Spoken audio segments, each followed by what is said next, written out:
Hi friends, welcome back to Mahabharata series episode number 10. నా ముందు వీడియోలో వ్యాసుడి జన్మ రహస్యాల గురించి వివరించాను. ఎవరికైనా ఇంట్రెస్ట్ ఉంటే మీరు ఆ వీడియోను కూడా చూడొచ్చు. తరువాత ఏం జరిగిందన్నది ఈ వీడియోలో చెప్పబోతున్నాను. Let's get into the video. దేవదానవ అంశలతో భీష్ముడు మొదలైన కురురాజులు పుట్టారు అని వైశంపాయనుడు జన్మేజయునికి చెప్పగా, జన్మేజయుడు, మహాత్మా, దేవతల అంశలతో పుట్టిన వాళ్ళు ఇలా రాజ్యం కోసం యుద్ధం చేసుకోవడం ఏంటి అని అడిగాడు. దానికి వైశంపాయనుడు ఇలా చెప్పడం మొదలుపెట్టాడు. జన్మేజయ, పరశురాముడు 21 సార్లు క్షత్రియుల మీద యుద్ధం చేసి లోకంలో ఉన్న క్షత్రియులందరినీ చంపేశాడు. అప్పుడు వారి భార్యలందరూ సంతానం కావాలనే కోరికతో అప్పటి ధర్మం ప్రకారం ఉత్తమమైన బ్రాహ్మణుల అనుగ్రహంతో పుత్ర సంతానాన్ని పొందారు. మరలా రాజవంశాలు వృద్ధి చెందాయి. రాజుల ధర్మం తప్పకుండా పరిపాలించారు. సకాలంలో వానలు కురిశాయి. పంటలు వృద్ధి చెందాయి. ప్రజా ఆయుర్దాయం పెరిగింది.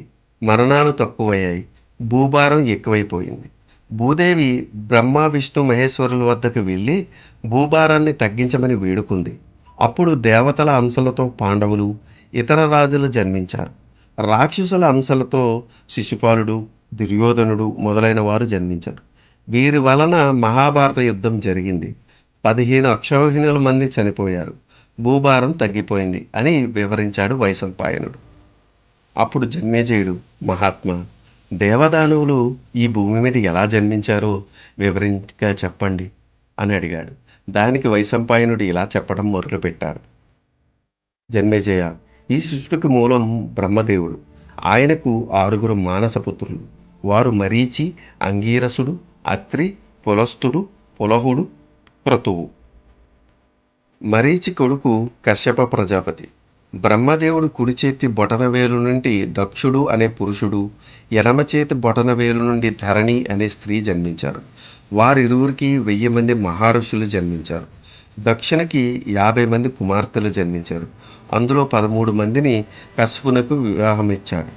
వారిలో దితి అనే ఆమెకు హిరణ్యకశిపుడు జన్మించాడు. హిరణ్యకశిపునికి కుమారుడు ప్రహ్లాదుడు. ప్రహ్లాదునికి 3 కొడుకులు.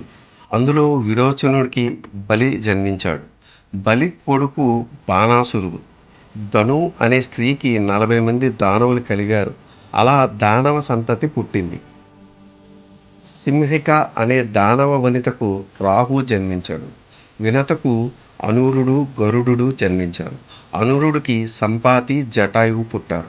కద్రువుకు శేషుడు, వాసుకి మొదలైన పాములు పుట్టాయి. బ్రహ్మ మానసపుత్రులలో రెండవ వాడైన అంగీరసునికి ఉతద్వుడు, బృహస్పతి, సంవర్తుడు అనే కొడుకులు పుట్టారు.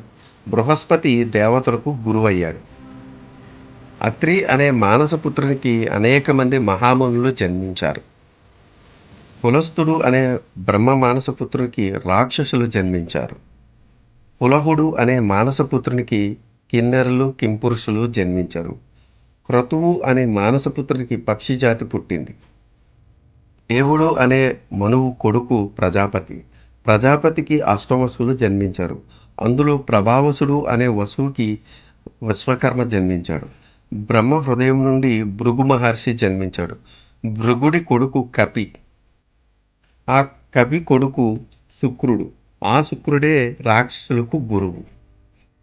భృగువు కుమారుడు చ్యవనుడు. చ్యవనుడి కొడుకు ఔర్వుడు.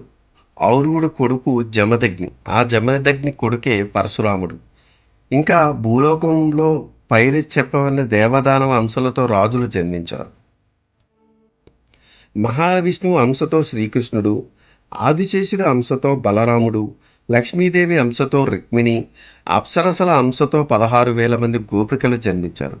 ప్రభాసుడనే వసువు అంశతో భీష్ముడు, బృహస్పతి అంశతో ద్రోణుడు జన్మించారు.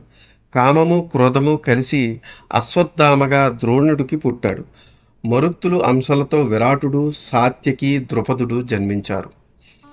సిద్ధి, బుద్ధి అంశలతో కుంతి, మాద్రి పుట్టారు. యమధర్మరాజు మాండవ్య మహాముని శాపం కారణంగా విదుడుగా జన్మించాడు. ఏకాదశ రుద్రుల అంశలతో కృపాచార్యుడు, సూర్యుని అంశతో కర్ణుడు జన్మించారు. హంసుడు అనే గంధర్వుడు ధృతరాష్ట్రుడిగా జన్మించాడు. మతి అనే దేవత గాంధారిగా పుట్టింది. కలి అంశతో దుర్యోధనుడు పుట్టాడు. హిరణ్యకశిపుడు శిశుపాలుడిగా పుట్టాడు. సంహ్లాదుడు శల్యుడిగా పుట్టాడు. విప్రచిత్తి అనే దానవుడు జరాసంధుడుగా పుట్టాడు. అశ్వపతి కృతవర్మగా పుట్టాడు. కాలనేమి కంసుడిగా జన్మించాడు. గుహ్యకుడు శిఖండిగా పుట్టాడు. మరుద్గణ అంశతో పాండురాజుడు పుట్టాడు. యముడి అంశతో ధర్మరాజు, వాయుదేవుడి అంశతో భీముడు, ఇంద్రుడి అంశతో అర్జునుడు, అశ్విని దేవతల అంశతో నకుల సఖదేవులు పుట్టారు. స్త్రీ అంశతో ద్రౌపది జన్మించింది. అగ్ని అంశతో దృష్టద్యుమ్నుడు జన్మించాడు. ఇంకా భారత చక్రవర్తుల చరిత్ర సవిస్తరంగా చెబుతాను వినండి అని జన్మేజయుడికి వైశంపాయనుడు చెప్తున్నాడు. దక్షుడు కుమార్తె అదితి, ఆమె భర్త కశ్యపుడు, వారి కుమారుడు పినస్వంతుడు, పినస్వంతుడు కుమారుడు వైవస్వత మనువు, వైవస్వత మనువుకు ఈ మానవ లోకంలోని 4 వర్ణాలు బ్రాహ్మణ, క్షత్రియ, వైశ్య, శూద్రులు జన్మించారు. చంద్రుడి కొడుకు బుధుడు, బుధుడి కుమారుడు పురూరవ చక్రవర్తి. కానీ ఆ చక్రవర్తి ధనాసపరుడు, బ్రాహ్మణుల ధనాన్ని అపహరించేవాడు.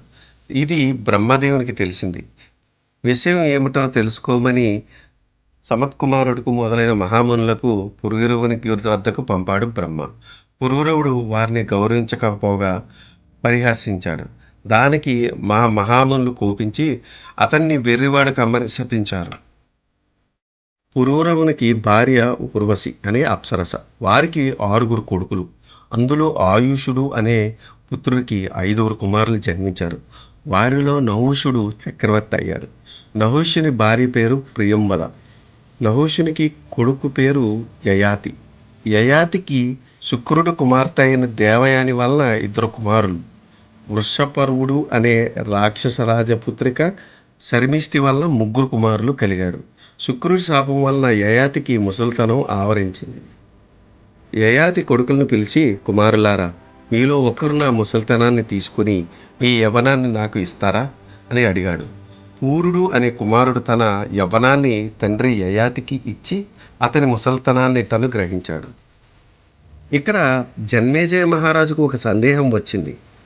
ఆ సందేహం ఏంటో తెలుసుకోవాలంటే ఖచ్చితంగా మీరు నా నెక్స్ట్ వీడియో కోసం వెయిట్ చేయాల్సిందే. సో ఇక్కడతో ఈ వీడియో సమాప్తం. ఇలాంటి ఇంట్రెస్టింగ్ వీడియోస్ కోసం మీరు చేయాల్సిందల్లా మా ఛానల్ సబ్స్క్రైబ్ చేసుకొని బెల్ నోటిఫికేషన్ ఆన్ చేసుకొని పెట్టుకోండి. ఈ వీడియో కనుక మీకు నచ్చితే do like, share and subscribe. Thanks for watching. జై సనాతన ధర్మం.